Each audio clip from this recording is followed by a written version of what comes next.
Hi guys, it's Dr. James from Highton Vet Clinic, and today I'm talking about what to expect when your little boy dog comes home after his castration. My little assistant today is Zuma. He's one of my little boys, so hopefully behaves for the movie. So typically here at Highton Vet Clinic, the patients will arrive in the morning, they'll have been here for the day and then go home later in the afternoon. You might notice they've got a little area clipped on one or both their front legs, and this is typically where we place an intravenous catheter.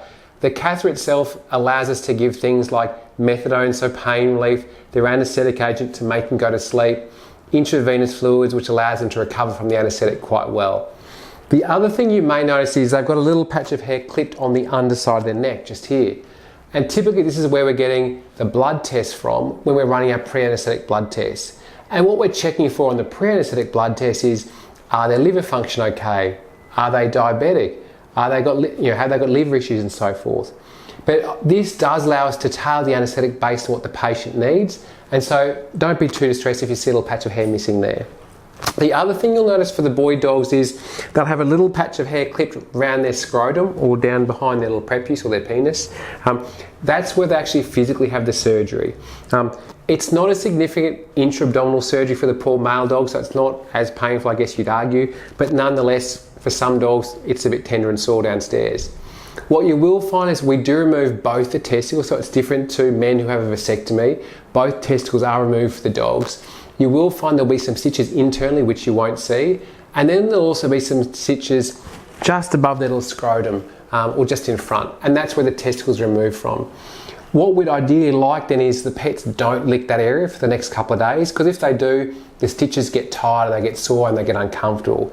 You might find they have to wear the old cone of shame or the bucket, and that's just to stop their little noses getting down to there and licking, because that's what people do if they can. The other thing you'll find is if you're all worried about the wound, so if there's any excessive bleeding, discharge, swelling, don't hesitate to call. We're here till 10 p.m, so if you're worried, give us a ring. It's not normal to be spotting blood. The other thing you'll find is then when they go home, they will go home with some pain relief, which I mentioned. They get some stronger stuff in the morning, typically methadone, morphine or something to that effect. They'll go home with some form of non-steroidal anti-inflammatory, and we might send them home for a couple of days of extra pain relief at home as well, because at the end of the day, we don't want them to be sore and sorry for themselves. After anaesthetic, because they have been anaesthetised, again, we typically give them some bland food, so Hill's ID or some chicken rice based product would be sufficient. And that's typically for that night after surgery. The other thing you'll notice is they will go home after surgery, and you might find they're a bit quieter. Make sure they're kept indoors overnight, because some dogs and cats, particularly the little ones, can't regulate their body temperature as well as some of the bigger patients. So we want them to make sure they're warm and safe that night. Afterwards, we'd typically see back in 3 days' time with one of the nurses just to check to make sure the wound down here is healing nicely.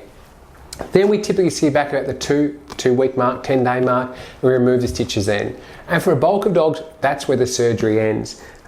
You will find then they can go back to all their normal type things, so going for a swim or a wash or stuff like that.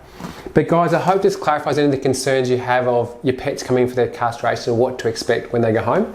If you've got any more questions, feel free to give us a call. But otherwise guys, bye from Zuma and I. Take care, bye.